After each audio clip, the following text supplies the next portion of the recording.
Showing off, don't wanna have to wait tonight. Bets are off, I'm gonna find my way tonight. Wait tonight, won't you talk to me? I wanna heal your sorrow, won't you talk to me? We'll make a new tomorrow, won't you talk to me?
Okay, hello everyone. A little bit of silent stream there, but yeah, it is what it is. Um, all right, we are ready for chapter 12. The development of the Grand Lodge. Let's see. Let's see how long it is. I think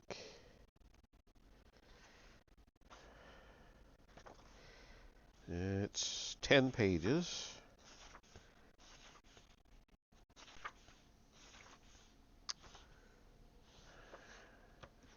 And 9 pages. All right, we'll do two more. We'll do two chapters again. It'll take a while, but yeah, let's just do it. Crank through this book. I am enjoying the book, but I know it's dry listening, so maybe people aren't as enjoying it as much. Um, I'm predicting right now. I think I'll have a fairly decent audience for 1984, which is the next book. I'm not even going to ask or do a poll. I've already decided that's the next book.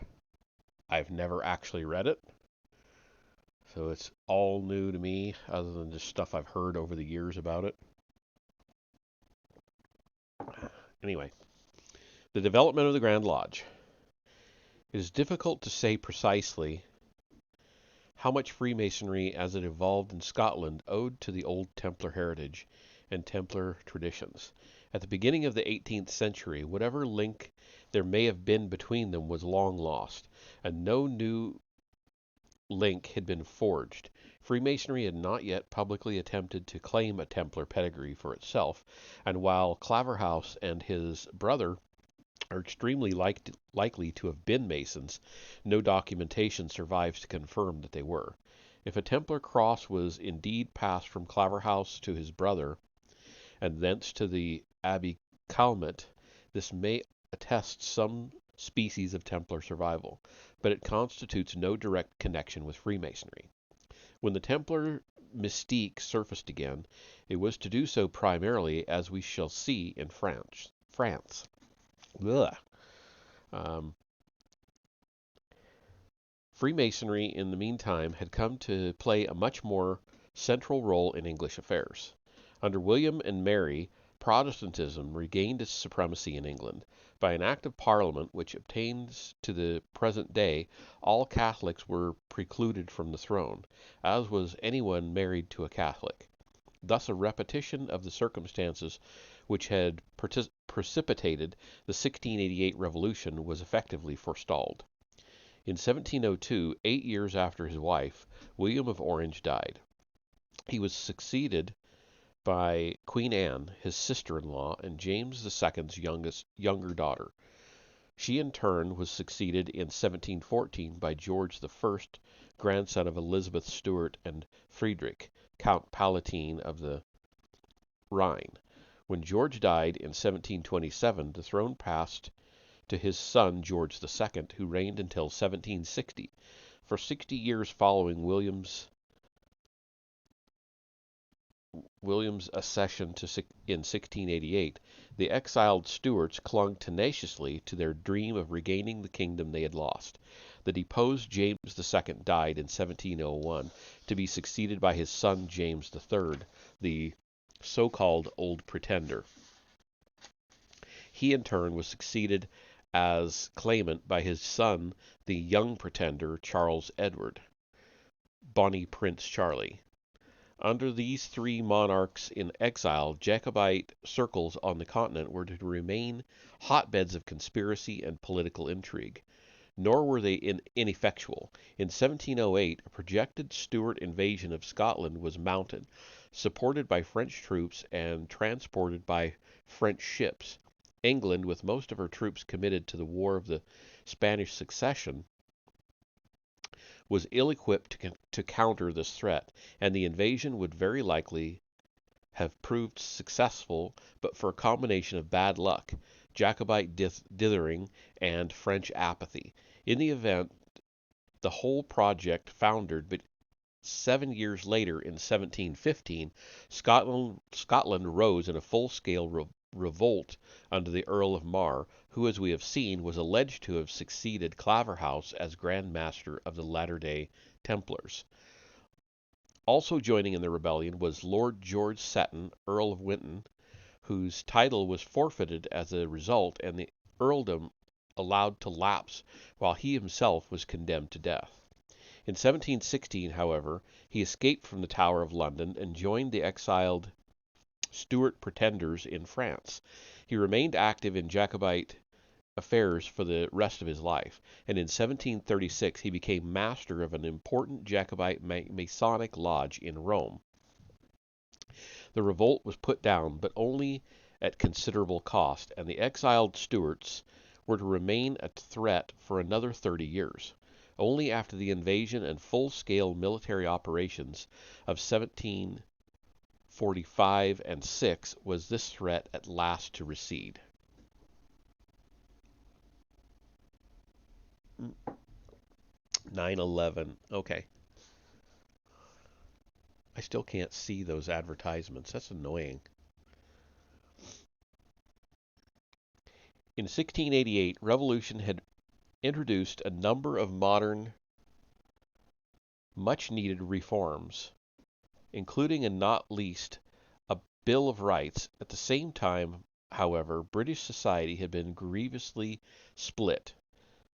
Nor was it simply a matter of those who supported the Stuarts fleeing the country en masse and leaving it entirely to their rivals. On the contrary, Stuart interests continued to be well represented in English affairs. Not all Stuart adherents were prepared to sanction force. Not all were prepared to defy Parliament. Many, despite their loyalties, were to prove conscientious civil servants under William and Mary.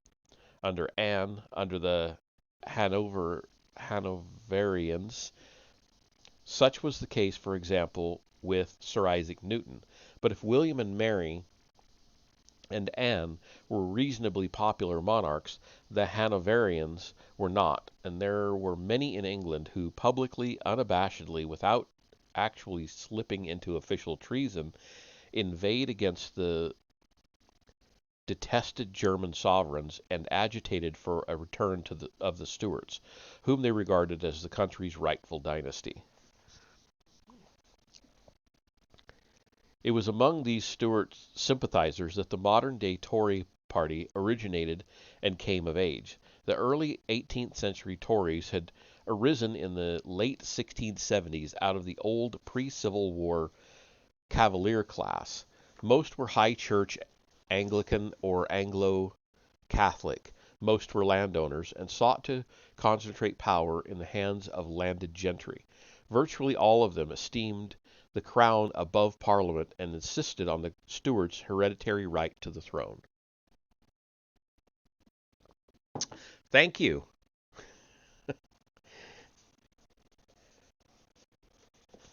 Welcome back. Haven't seen you in a little bit. Their opponents, nicknamed Whigs, had also risen to the prominence during the 1670s. The Whigs consisted mostly of the newly consolidated mercantile and professional classes and were active in commerce, in industry, in finance and banking, in the army. They encouraged religious diversity and included many dissenters and freethinkers. They extolled the power of Parliament over that of the crown, and as Swift says, they, quote, preferred the moneyed interests before the landed, end quote. Subscribing implicitly or explicitly to the Puritan work ethic, they represented the triumphantly emergent middle class whose leadership, first in the commercial, then in the industrial revolution, was to determine the course of British history and establish money as supreme arbiter. They had no particular affection for the Hanoverians, but were prepared to tolerate the German rulers as a price of their own burgeoning success. No problem, and yeah, I've been a bit busy, but I've been looking out for your occult readings as I'm interested in that. I've seen a couple of your Harry Potter streams too. Okay, great. Yeah, and if you haven't been yet, definitely go over to the YouTube channel. It's under Meneth Gilgalad, exactly the same spelling and everything, and all of the occult readings are there. I transfer them over there. So if you haven't been keeping up with this book, you can catch up over there. Yeah, no problem. That's why I do it. I want people to be able to, catch up or just, run a playlist so they can kind of treat it like an audiobook. So, all right. The fissure in, am I right here? Yeah, okay. The fissures in British society were to be reflected in Freemasonry itself, according to extant records. Freemasonry, after the 1688 revolution, continued ostensibly as before. Lodges continued not just to meet, but also to proliferate. It is likely that many older lodges or the senior members of newer lodges were pro-Stuart or Tory. But there is no evidence to suggest that Freemasonry at this point actually served as a vehicle for Jacobite espionage, conspiracy, or propaganda. So far as possible, most lodges in England seem to have remained, or tried to remain, studiously aloof from politics, and inevitably, as more and more Whigs rose to prominence and assumed important positions in the country's social and commercial affairs, they found their way into the lodge system, putting their own pro-Hanoverian stamp onto Freemasonry. As we have seen, however, Freemasonry from its very inception had been inextricably linked with the Stuarts. Freemasons during the 17th century were not only required to be true to the king, but also and actively to root out and inform against conspirators, thus becoming, in effect, part of the Stuarts' administrative apparatus and machinery. Such allegiances ran deep. It is not surprising, therefore, that the main thrust of Freemasonry should have remained attached to the Stuart line, should have followed that line into exile, and from abroad worked to further its interests in England.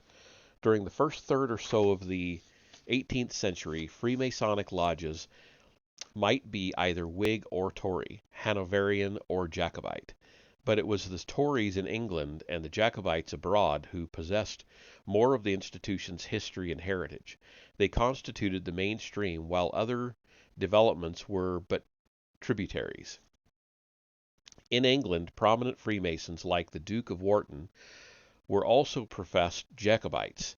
Abroad, most of the Jacobite leaders, General James Keith, for example, the Earl of Winton, Alexander Seton, and the Earls of Derwentwater, first James, then his younger brother Charles Radcliffe, were not only Freemasons but also instrumental in the dissemination of Freemasonry throughout Europe.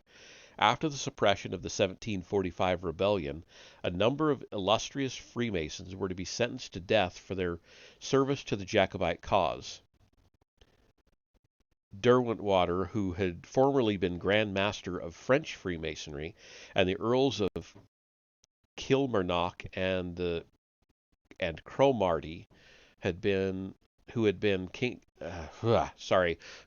Grand Masters of Scottish Freemasonry. Only the latter escaped execution at the Tower. According to one historian, quote, "There is no question but that the Jacobites had a crucial influence on the development of Freemasonry, to such an extent, indeed, that later witnesses went so far as to describe Freemasonry as a gigantic Jacobite conspiracy." End quote.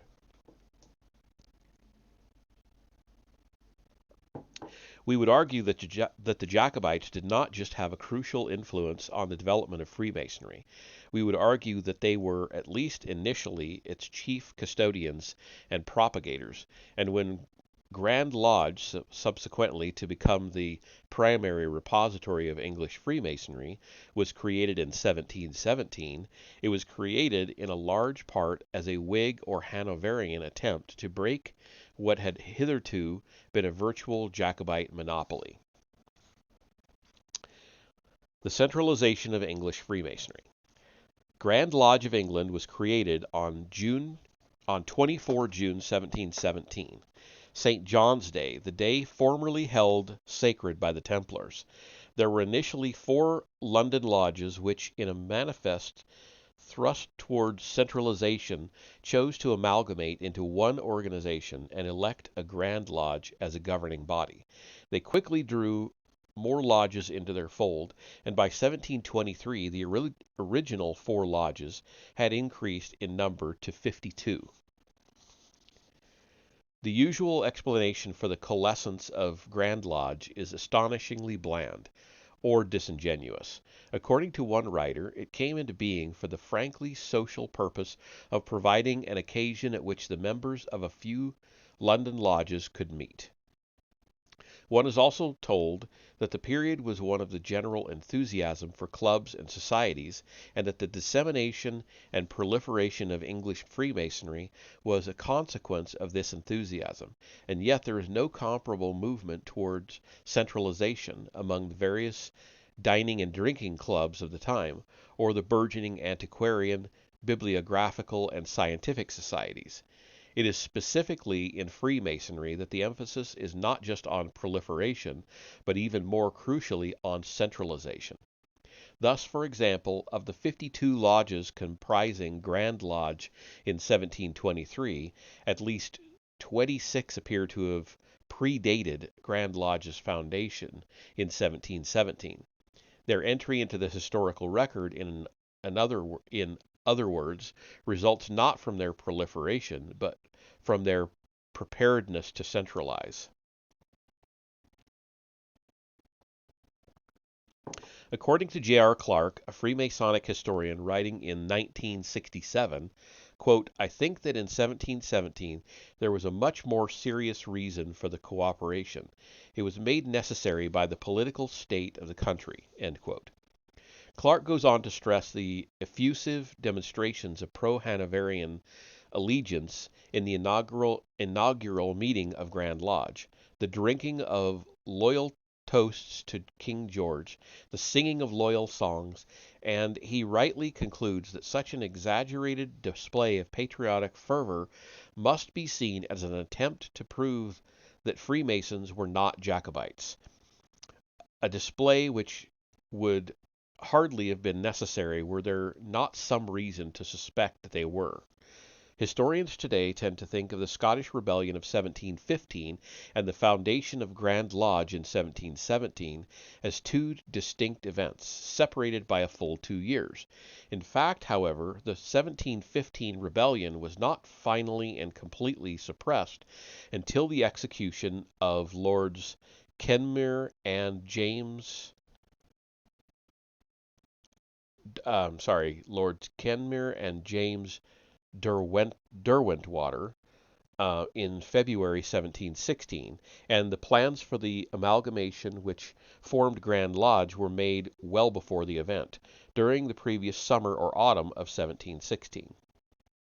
The Scottish Rebellion and the foundation of Grand Lodge were not therefore separated by 2 years, but by a mere 6 to 8 months, and there would appear quite patently to have been a causal connection between the two.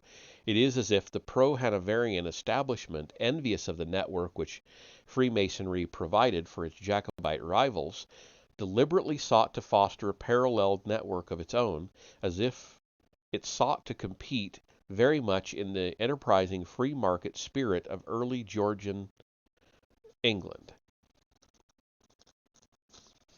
Nor was Grand Lodge above co-opting material from its rivals in order to augment its appeal. This is apparent in the vexed, complicated, and controversial issue of Freemasonic degrees, or what might be called stages of initiation. Freemasonry today is divided into 3 craft degrees and a number of optional higher degrees. The 3 craft degrees, entered apprentice, fellow craft, and master mason, come into the jurisdiction of United Grand Lodge of England. The higher degrees do not. They come under the jurisdiction of other Freemasonic bodies, such as the ancient and accepted Scottish Rite, Supreme Council, or the Grand Chapter of the Royal Arch. Most English Freemasons today will work through the 3 degrees offered by Grand Lodge, then continue on to their choice among the various higher degrees, rather in the way that a student graduating with a BA in English literature from one university might move to another university to work for a BA in French or German literature. In the early to mid-18th century, however, this was not permitted, for an English Freemason of the time who did not want his loyalty to the crown impugned, only the degrees offered by Grand Lodge were available. The higher degrees, being an almost exclusively Jacobite preserve, were not, and the Freemasonic authorities offering such higher degrees were considered suspect at best, treasonous at worst.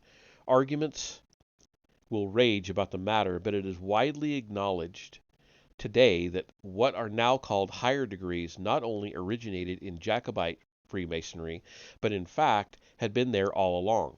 In other words, they do not appear to have been later inventions, but to have been incorporated in a store of legend, tradition, and symbolism of wide extent, of which Grand Lodge in 1717 selected only a portion.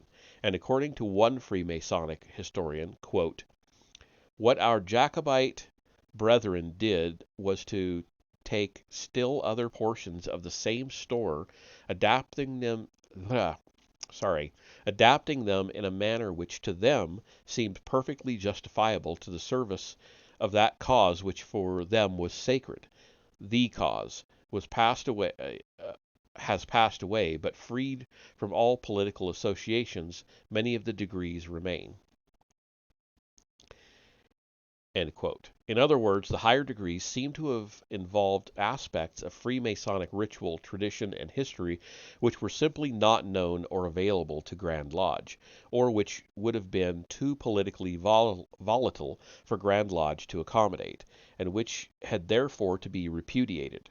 After 1745, however, when the Stuarts had finally and definitely ceased to be a threat and the Hanoverian grip on the throne was secure, Grand Lodge, albeit grudgingly, began to recognize the higher degrees, and indeed certain aspects of the higher degrees, purged now of any potentially controversial elements, were eventually appropriated and incorporated into extensions of Grand Lodge's own system. Out of this, which entailed a merger with a parallel and rival alternative Grand Lodge, there finally arose in 1813 United Grand Lodge.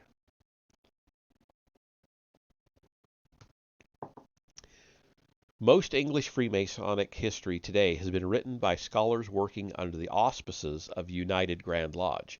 They present Jacobite Freemasonry and the proliferation of higher degrees as schismatic and heretical, deviations from the mainstream of which they themselves are representative. In fact, however, this would appear to be precisely the opposite of what actually occurred, with Jacobite Freemasonry apparently forming the original mainstream and Grand Lodge the deviation, which by dint of historical circumstance and vicissitude eventually became the mainstream itself. One is reminded of the origins of Christianity and the process whereby Pauline thought originally a schism or heretical deviation from Jesus' own teachings supplanted those teachings and became the new orthodoxy, while Nazarene thought, the original repository of the teachings, was labeled a form of heresy. Like Pauline thought, Grand Lodge seems to have begun as a deviation of the mainstream. Like Pauline thought, it displaced the mainstream and became the mainstream itself. But, like Pauline thought, it did not always have things easy, and it continued to be suspect in the eyes of the secular authority it sought to appease. As a Masonic historian observes, quote, to be a member of the fraternity of the Freemasons at that period was to invite the suspicion that one was also a Jacobite. End quote.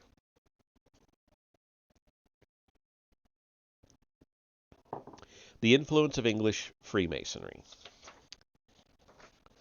The Duke of Wharton, Grand Lodge's Grand Master in 1722, did little to encourage either public or official confidence. Not only was he a vociferous Jacobite, 3 years before he had co-founded the famous or notorious Hellfire Club, which originally met in the Greyhound Tavern near St. James. In this undertaking he was joined by another figure soon to be prominent in Freemasonry, George Lee, Earl of Lichfield, whose father had died fighting for the Stuarts at the Boyne and whose mother, Charlotte Fitzroy, was an illegitimate daughter of Charles II. Lee himself was thus of Stuart blood and a cousin of 2 other illegitimate grandchildren of Charles II. James and Charles Radcliffe, successively Earls of Derwentwater. Not surprisingly, he too played an active role in Jacobite affairs. In 1716, his machinations had effected the escape of Charles Radcliffe and 13 others from Newgate Prison, where they had been incarcerated for their part in the 1715 rebellion. James Radcliffe had already been executed. Predictably enough, the authorities cracked down. In 1721, an edict was issued against certain scandalous clubs or societies. Quietly, though only temporarily, the Hellfire Club was closed down. Aware of the suspicion it attracted, Grand Lodge felt obliged to assure or reassure the government that it was safe. In 1722, quote, a select body of the Society of Freemasons waited on the Lord Viscount Townshend, brother-in-law of Robert Walpole and Prime Minister, to signify to his lordship that being obliged by their constitutions to hold a general meeting now at midsummer, according to annual custom, they hoped the administration would take no umbrage at that convocation, as they were all zealously affected to his Majesty's person and government. His lordship received this intimation in a very affable manner, telling them he believed they need not be apprehensive of any molestation from the government, so long as they went on doing nothing more dangerous than the ancient secrets of the society, which must be of a very harmless nature, because as much as mankind love mischief, no body ever betrayed them. End quote. And yet it was at this 1722 convocation, amidst charges of irregularity, that Wharton managed to get himself elected Grand Master. Subsequently, he was accused of attempting to capture Freemasonry for the Jacobites. The following year, he was succeeded by the pro-Hanoverian Earl of Dalkeith, and left abruptly, without any ceremony. If there were ever any minutes for the period of this or his predecessor's Grand Masterships, they disappeared.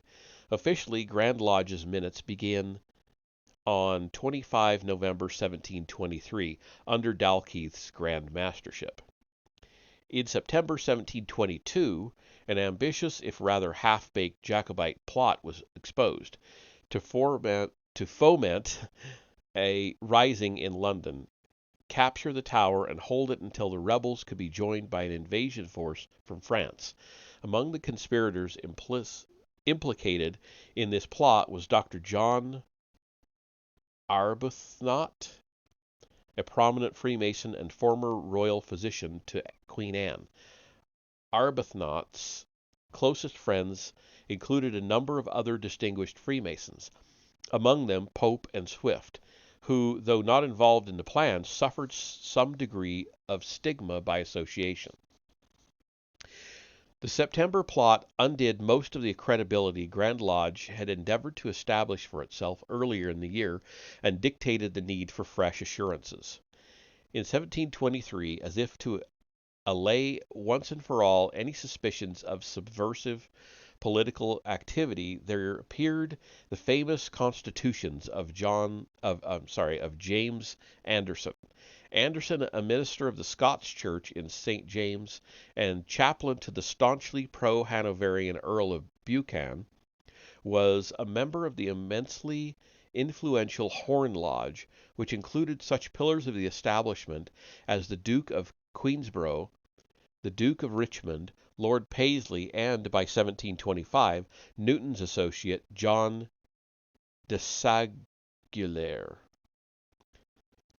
Such credentials and connections effectively placed Anderson above suspicion. In 1712, moreover, he had printed some virulent anti-Catholic sermons extolling Queen Anne and invoking God. Quote, that he may disappoint the vain hopes of our common adversaries by continuing the Protestant Reformed religion amongst us, and securing further the Protestant succession to the crown in the line and house of Hanover. End quote. Later, in 1732, Anderson was to publish another pro-Hanoverian work, Royal Genealogies. Among its subscribers were the Earl of Dalkeith, the Earl of Abercorn, Colonel, later General, Sir John Ligonier, Colonel John Pitt, Dr. John Arbuthnot, John de Saguier, and Sir Robert Walpole. I don't know why I can't say that one name.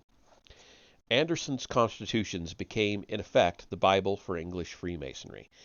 It enunciates what were to become some of the now familiar and basic tenets of the Grand Lodge.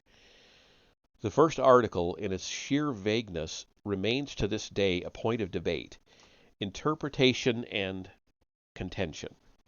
In the past, Freemasons had been obliged to declare their allegiance to God and the Church of England, but Anderson writes, quote, 'tis now thought more expedient only to oblige them to that religion to which all men agree, leaving their particular opinions to themselves." End quote. The second article states explicitly, quote, "A Mason is never to be concerned in plots and conspiracies against the peace and welfare of the nation." End quote.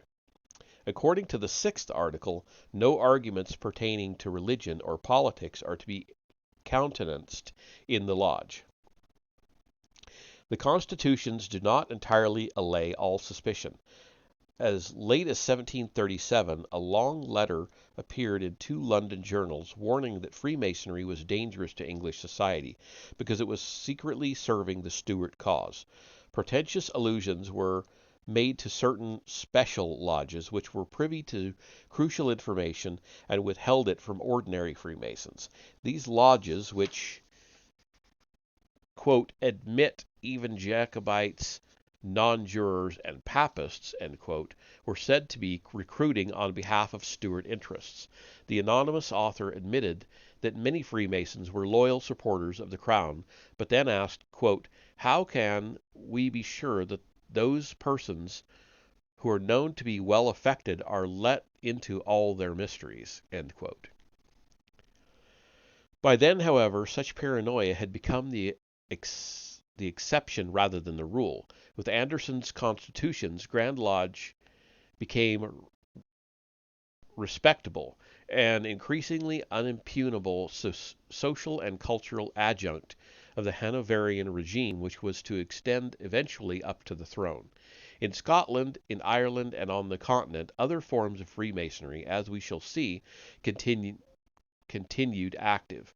In England, however, Grand Lodge established something approaching a monopoly, and its political orthodoxy was never subsequently to be seriously in doubt. Indeed, so integrated had Grand Lodge become in English society that its nomenclature had already begun to permeate the language, and remains with us to this day.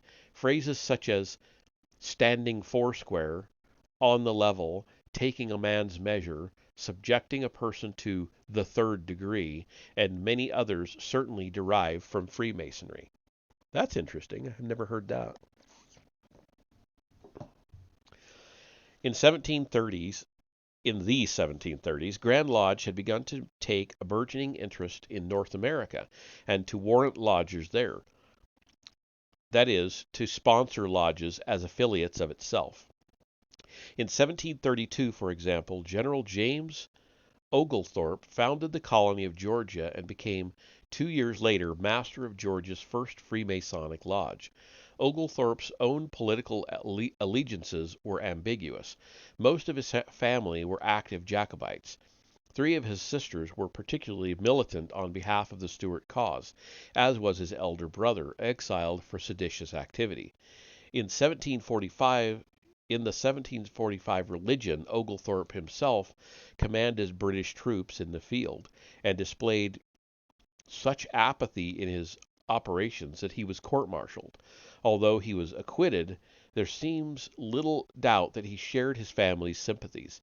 Nevertheless, his venture in Georgia met with approval from both the Hanoverian regime and Grand Lodge. Not only did Grand Lodge warrant the lodge he had founded, it also strenuously recommended that its English membership take up a generous collection on behalf of their Georgia offshoot and affiliate.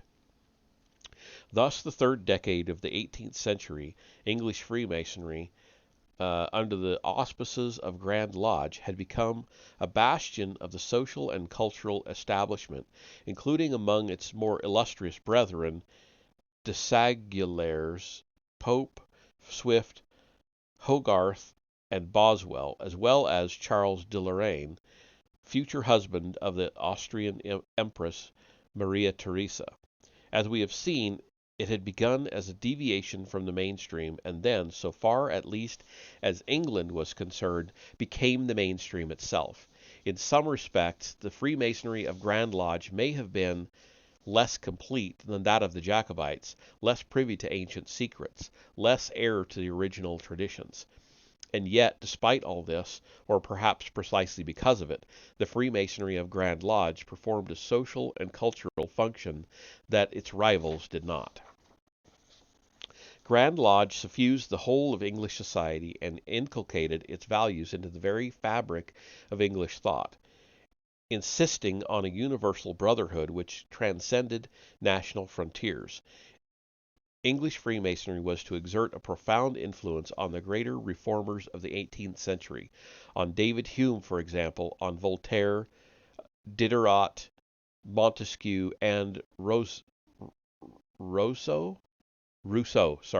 in France, on their disciples in what was to become the United States. It is to Grand Lodge and to the general philosophical climate fostered by it that much of what is best in English history of the age can be ascribed. Under the aegis of Grand Lodge, the entire caste system in England became less rigid, more flexible than anywhere else on the continent. Upward mobility, to use the jargon of sociologists, became increasingly possible. Strictures against religious and political prejudice served to encourage not just tolerance but also the kind of egalitarian spirit that so impressed visitors from abroad. Voltaire, for example, later a Freemason himself, was so enthused by English society that he extolled it as the model to which all European civilizations should aspire. Anti-Semitism became more discredited in England than anywhere else in Europe, with Jews not only becoming Freemasons, but also gaining an access hitherto denied them to social, political, and public life. The burgeoning middle class was given room and latitude to maneuver and expand in a way that could not elsewhere, and hence to catapult Britain to the forefront of commercial and industrial progress. Charitable works, including the often stressed solicitude for widows and orphans, disseminated a new ideal of civic responsibility and paved the way for many subsequent welfare programs. One might even argue that the solidarity of the Lodge, together with its invocation of the medieval guilds, anticipated many of the features of later trade unionism. And finally, the process whereby masters and grandmasters were elected implanted in English thinking a healthy distinction, soon to bear fruit in America between the man and the office. In all these respects, English Freemasonry constituted a kind of adhesive holding together the fabric of 18th century society. Among other things, it helped to provide a more temperate climate than obtained on the continent, where grievances were eventually to culminate first in the French Revolution, then in the upheavals of 1832 and 1847. As we shall see, this climate was to extend to the British colonies in North America and to play a crucial role in the foundation of the United States. Thus, the form of Freemasonry promulgated by the Grand Lodge was to supplant its own origins. In doing so, it was to emerge as one of the most genuinely important and influential phenomena of the century, and one whose significance has all too often been overlooked by Orthodox historians. Whew. That is the end of that chapter. That was, how long did that take us? 45 minutes. I am going to do another chapter tonight, chapter 13, The Masonic Jacobite Cause. It's 9 pages, so it'll be a full hour and a half reading, I think, by the time we're finished. But I am going to take a quick break to guzzle some water and let my throat rest for a minute, because reading, for some reason, for a long period, my throat starts to hurt. So I will be back in just a few minutes, and we'll continue on with the next chapter.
Okay, here we are back again.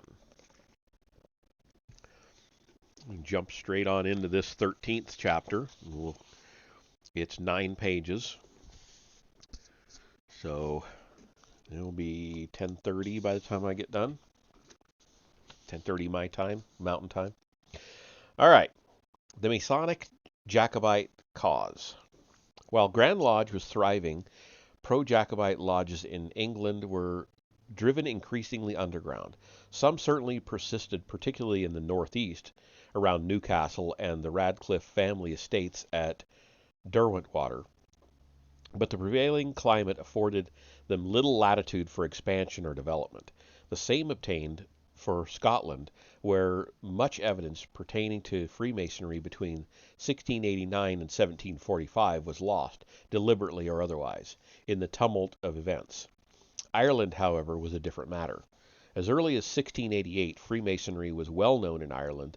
In that year, a Dublin orator, seeking to capture the attention of his audience, did so by referring to a man being Freemasonized the new way, implying, of course, that there was also an old way. In the same year, there was a minor scandal when a notorious individual named Ridley, known as an anti-Catholic spy and informer, was found dead, and what was referred to as a Mason's mark upon his body, though there is no indication of what this mark was, how it was affixed or imprinted, or whether it had anything at all to do with his death. Documentation on the early history of Grand Lodge of Ireland is patchy, all minute books prior to 1780 having been lost, and all records prior to 1760. Whatever information can be obtained derives from external sources, such as newspaper reports and letters.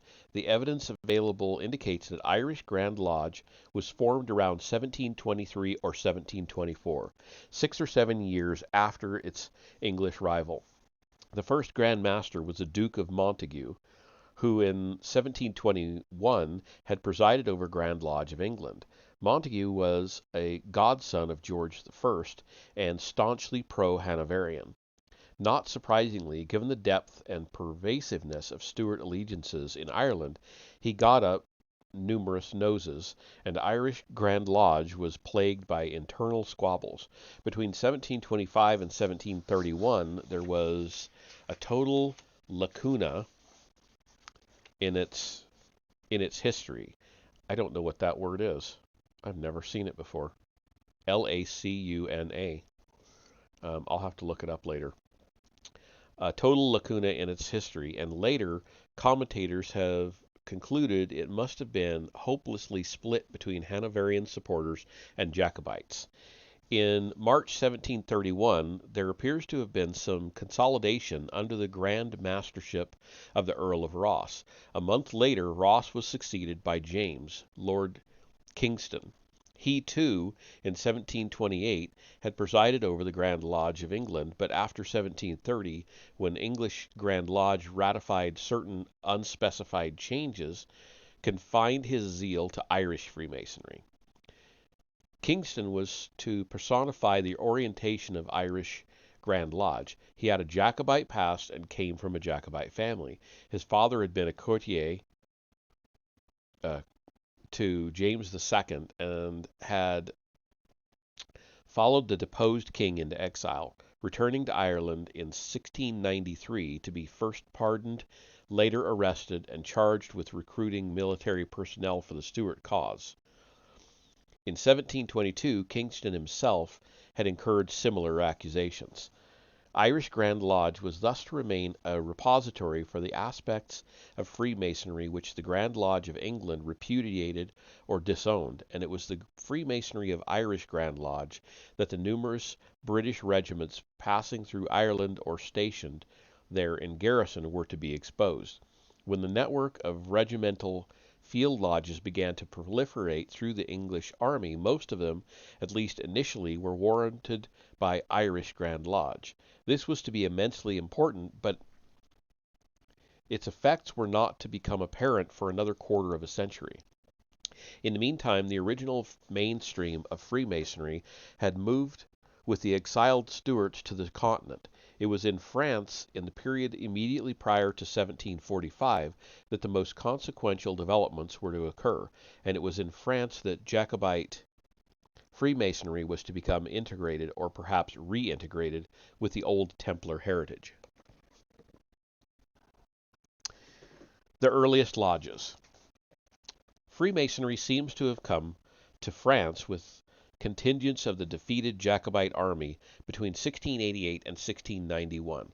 According to one 18th century account, the first lodge in France dates from 25 March 1688 and was established by an infantry regiment, the Royal Irish, which had been formed by Charles II in 1661 and accompanied him to England on his restoration, and had then gone into exile again with James II. Subsequently, in the 18th century, this unit came to be known as the Regiment d'Infanterie Walsh, after its commanding officer.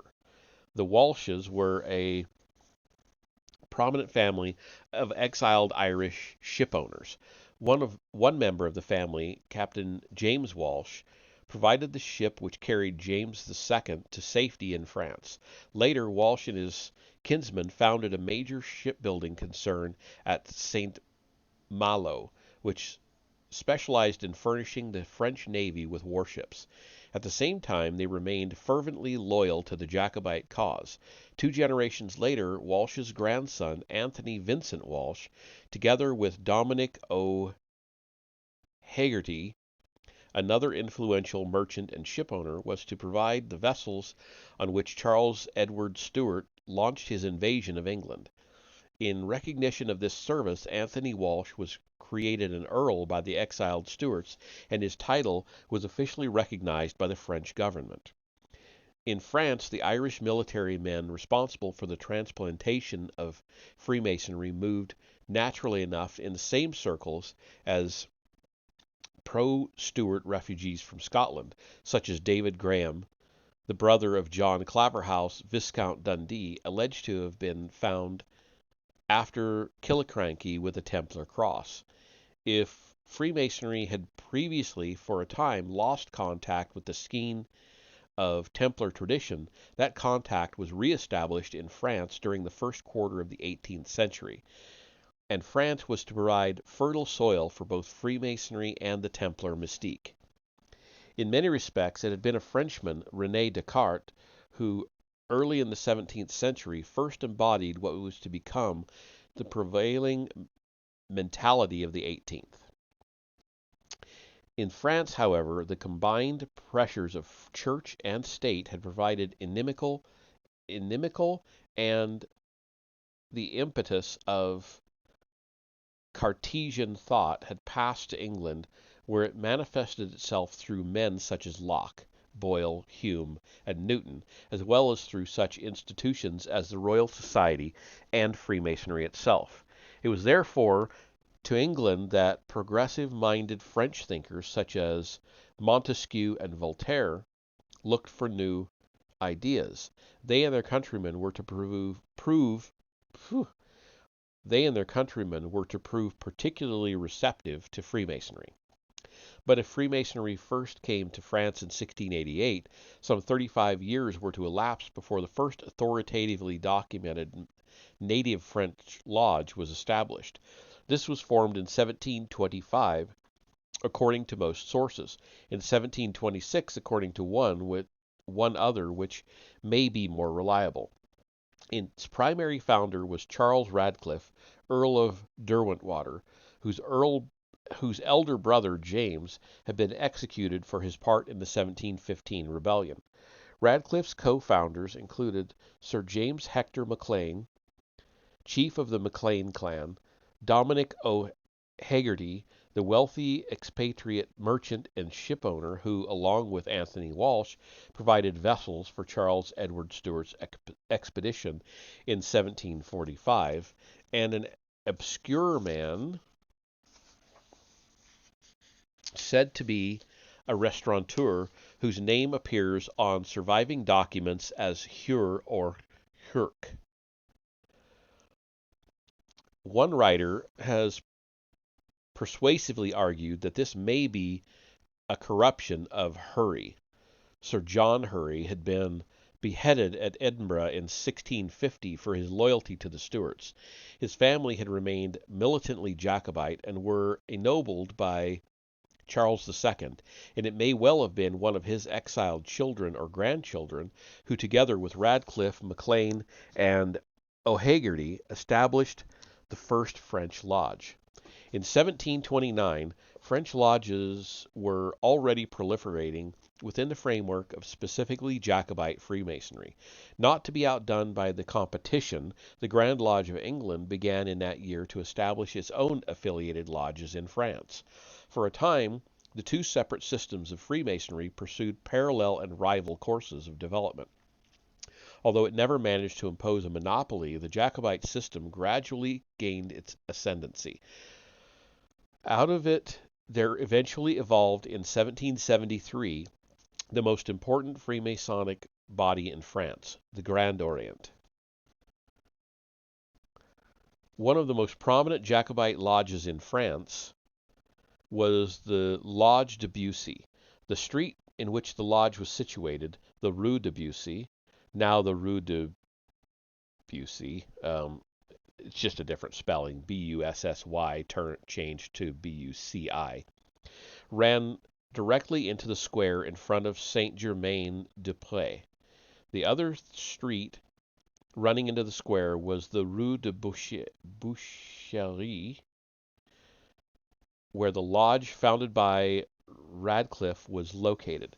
The two lodges, in other words, were within yards of one another, and the neighborhood was effectively a Jacobite enclave. The French Jacobites were soon to cast their nets further afield.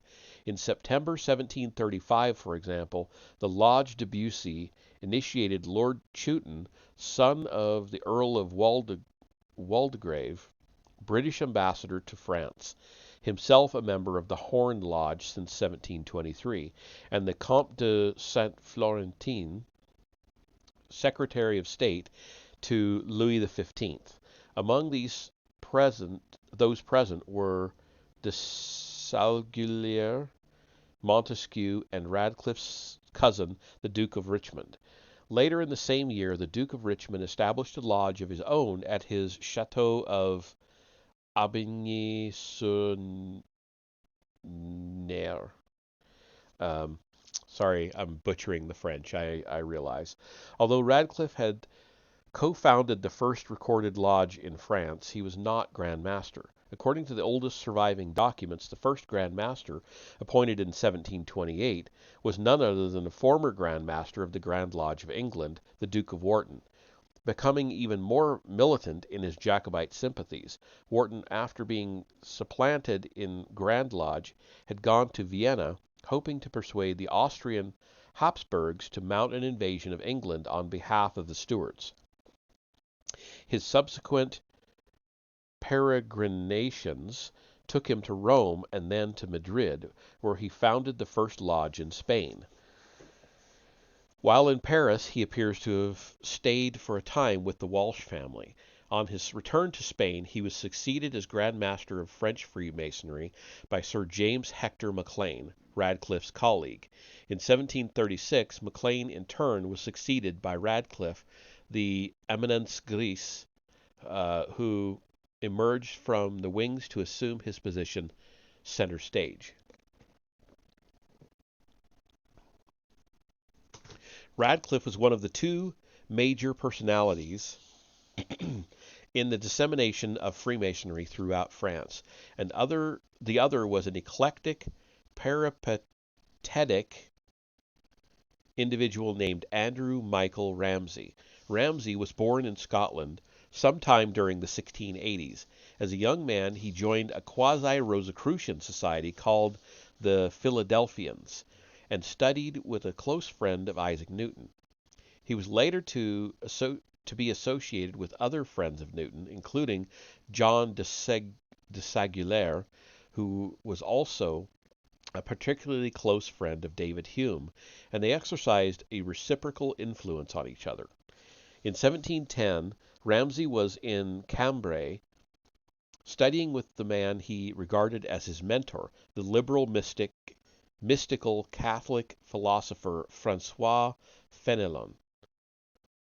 As Fenelon's death in On Fenelon's death in 1715, Ramsay came to Paris. He became an intimate of the French regent Philippe d'Orléans, who inducted him into the neo-chivalric Order of St. Lazarus. And then, from then on, Ramsay was to be known as Chevalier. When precisely he made Radcliffe's acquaintance is not known, but by 1720 he was affiliated with the Jacobite cause and served for a time as tutor to the young Charles Edward Stuart. In 1729, despite his Jacobite connections, Ramsay returned to England. Here, an apparent lack of qualifications notwithstanding, he was promptly admitted to the Royal Society. He also became a member of another prestigious organization, the Fashionable Gentlemen's Club of Spalding, which included the Duke of Montague, the Earl of Abercorn, the Earl of Dalkeith, de Saguier, Pope, Newton, and Francois de Lorraine. By 1730 he was back in France and increasingly active on behalf of Freemasonry and increasingly associated with Charles Radcliffe. On 26 December 1736, the date on which Radcliffe assumed the Grand Mastership of French Freemasonry, Ramsay gave a speech which was to become one of the major landmarks in Freemasonic history and a source of endless controversy ever since.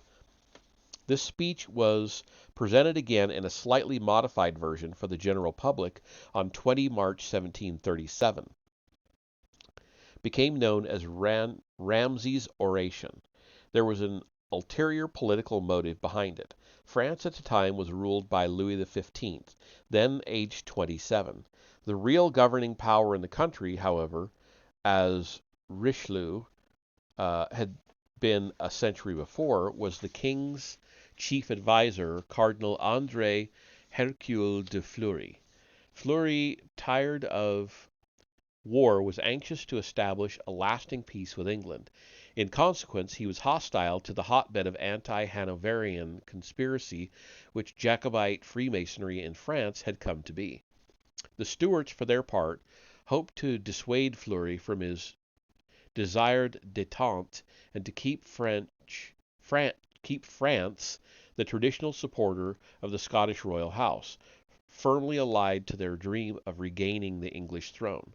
Ramsay's oration was intended, at least in part, to allay Fleury's antipathy toward Freemasonry and to win him over, with the eventual aim of establishing Freemasonry in France under royal patronage. He hoped to initiate Louis XV. With the French king thus involved, Freemasonry would constitute a united Franco-Scottish front, and another invasion of England could be contemplated. Another attempt made to restore the Stuarts to the English throne. These objectives prompted Ramsay to reveal, more than anyone had previously done, of the attitudes and orientation of early 18th century Jacobite Freemasonry, and at the same time to divulge more than anyone previously had of its alleged history. In a statement plundered almost verbatim from Fenelon, Ramsay declared, quote, "The world is nothing but a huge republic of which every nation is a family and every individual a child," end quote. This statement did not make much impression on Fleury, a Catholic nationalist monarchist cardinal who did not like Fenelon anyway, but it was to prove enormously influential among later political thinkers, not only in France, but not only elsewhere in Europe, but in the American colonies as well. Ramsay went on, quote, "The interests of the fraternity shall become those of the whole human race," end quote. And he condemned Grand Lodge as well as other non-Jacobite forms of Freemasonry as, quote-unquote heretical, apostate, and republican. Ramsay stressed with the origins of Freemasonry that the origins of Freemasonry lay in the mystery schools and sects of the ancient world.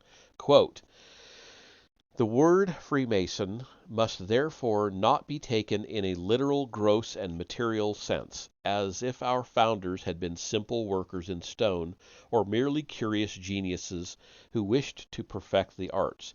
They were not only skillful architects desirous of consecrating their talents and goods to the construction of material temples, but also religious and warrior princes who designed to enlighten, edify, and protect the living temples of the Most High. End quote. I think we're... No, we got a ways to go. But though they may have derived from the mystery schools of antiquity, they were, Ramsay asserted, fervently Christian. In Catholic France at the time, it would, of course, have been imprudent to specify the Templars by name, but Ramsay emphasized that Freemasonry had its beginnings in the Holy Land among the Crusaders. Quote, at the time of the Crusades in Palestine, many princes, lords, and citizens associated themselves and vowed to restore the temple of the Christians in the Holy Land, and to employ themselves in bringing back their architecture to its first institution. They agreed upon several ancient signs and symbolic words drawn from the well of religion in order to recognize themselves among the heathen and Saracens. These signs and words were only communicated to those who promised solemnly and even sometimes at the foot of the altar never to reveal them. This sacred promise was therefore not an exorable oath, as it has been called, but a respectable bond to unite Christians of all nationalities in one confraternity. Some time afterwards, our order formed an intimate union with the Knights of St. John of Jerusalem from the time our lodges took the name of Lodges of St. John. Or from that time, I should say. And that's the end of the quote. Needless to say, the Knights of St. John, such as they were in the early 18th century, never acknowledged any affiliation of this kind. Had they survived as an accredited public institution, the Templars just possibly might have done. Ramsay, for his part, charting the purported history of Freemasonry, quickly moved from the Holy Land back to Scotland and the Celtic kingdom immediately prior to Bruce. Quote, at the time of the last Crusades, many lodges were already erected in Germany, Italy, Spain, France. James Lord Steward of Scotland was Grand Master of the Lodge, established at Kilwinning in the west of Scotland. Oh, geez, it's all in Roman numerals. That would be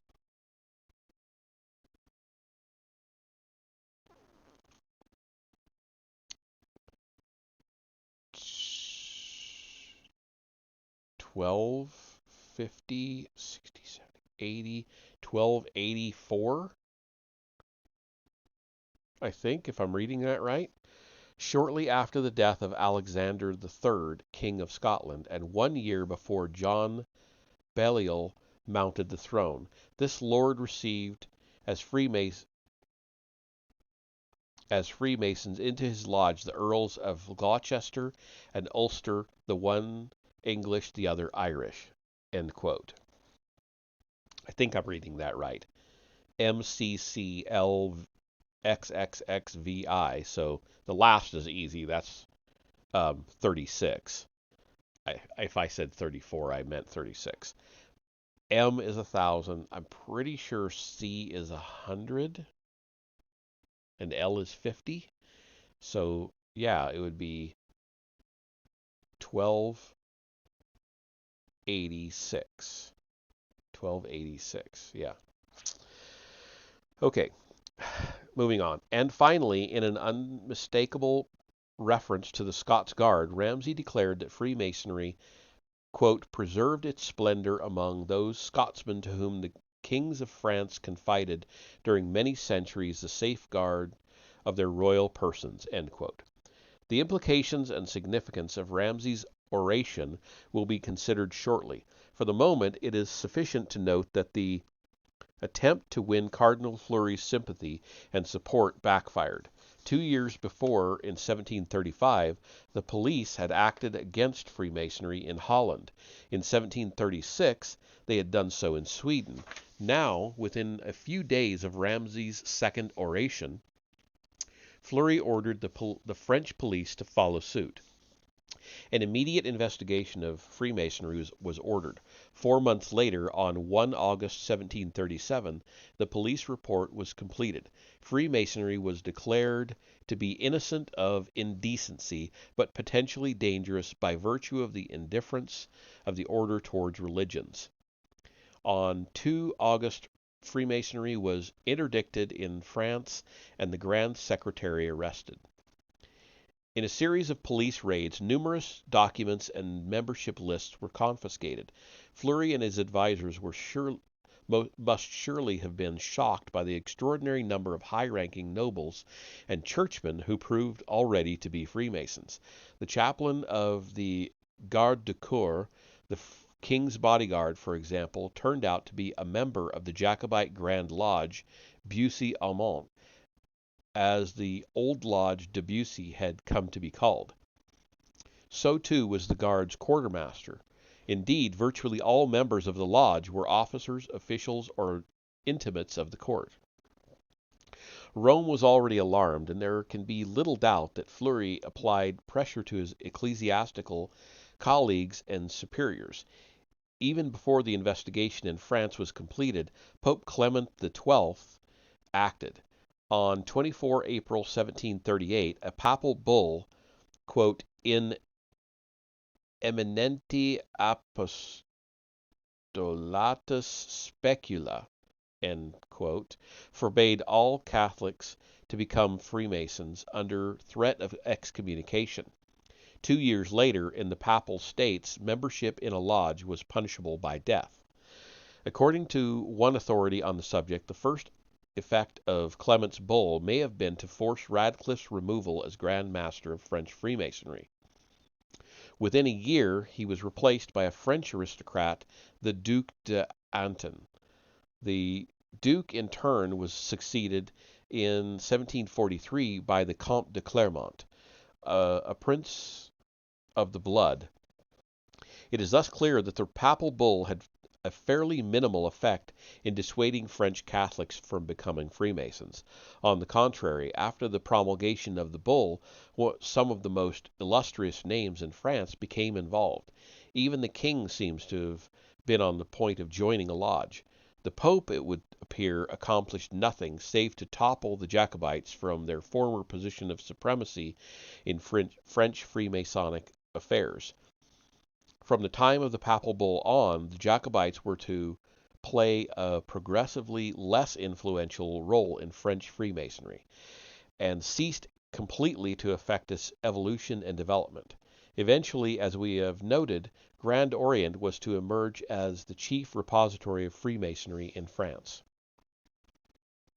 In certain quarters, the Church's attitude must have seemed, and must still seem, puzzling. Most of the Jacobite leaders, after all, had either been born Catholic or become converts. Why, then, should the Pope have acted against them, particularly when doing so meant Freemasonry falling increasingly under the anti-Catholic influence of the English Grand Lodge? With hindsight, the answer to the question is much clearer than it probably was to many people. Catholics, Freemasons, or both at the time. The point is that Rome feared, not entirely without justification, that Freemasonry, as an international institution, stood a reasonable chance of offering a philosophical, theological, and moral alternative to the Church.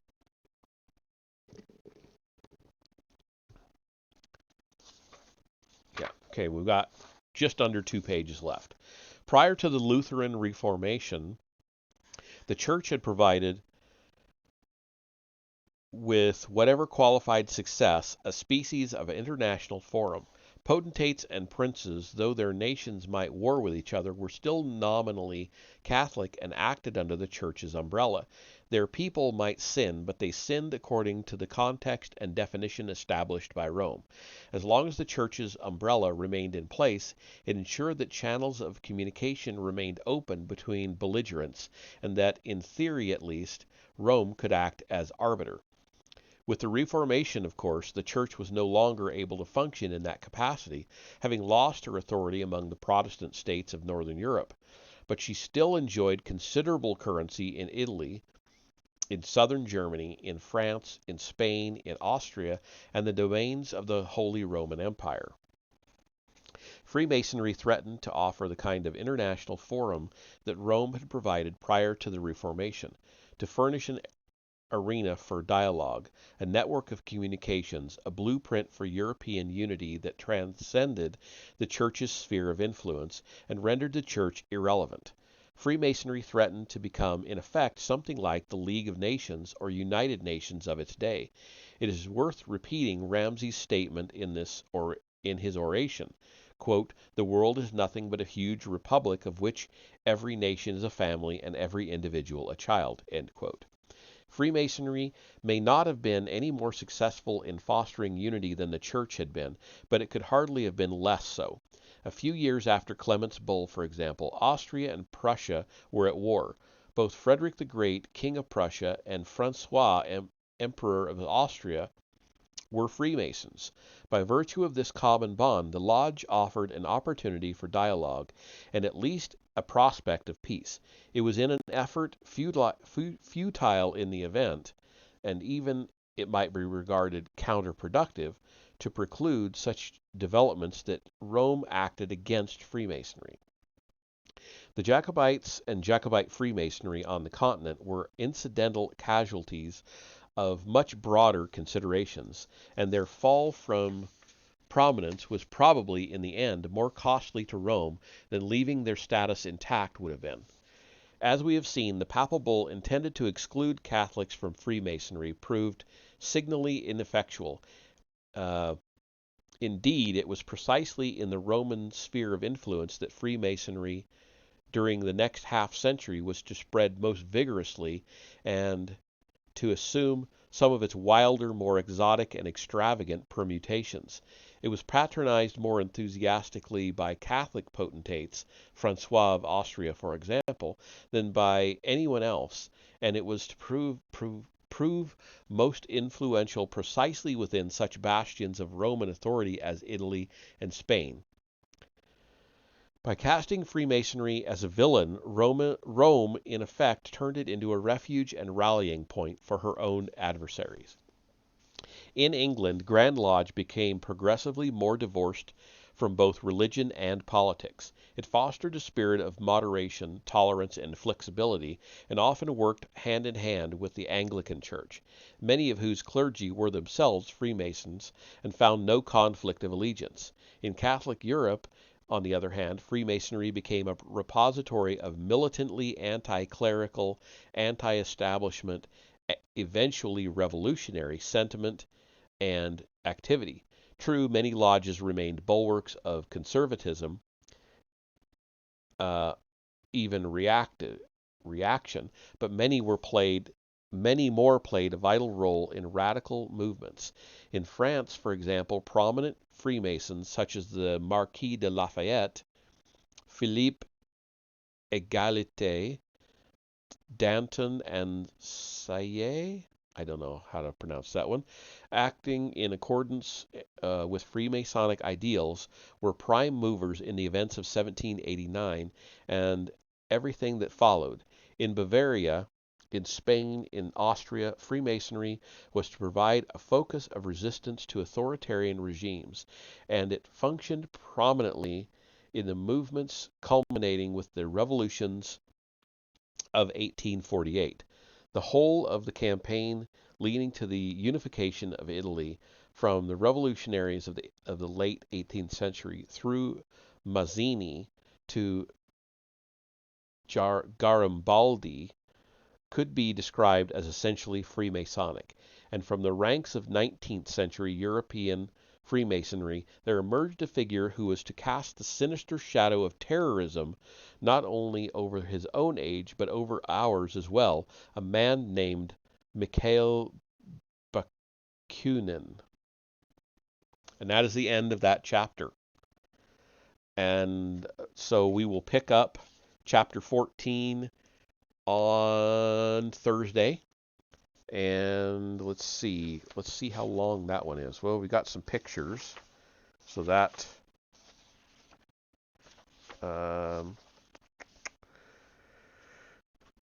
it is really, it's only 5 actual pages of reading for that one, and that ends the section. As tempting as it is to go ahead and read that and finish the section, I'm not going to because my voice is not doing so hot right now, and I still want to do a gaming stream tonight, even if it's just a short one. So we will leave it off there. We'll do 14 and then the first chapter of the 4th section, which should be the final section, next time, Thursday. So I will see you then.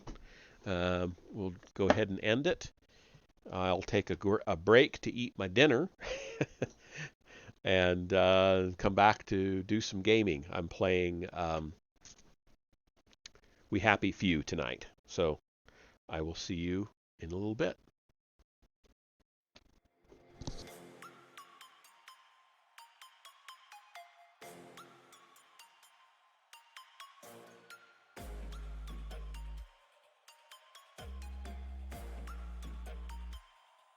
Prepare to die.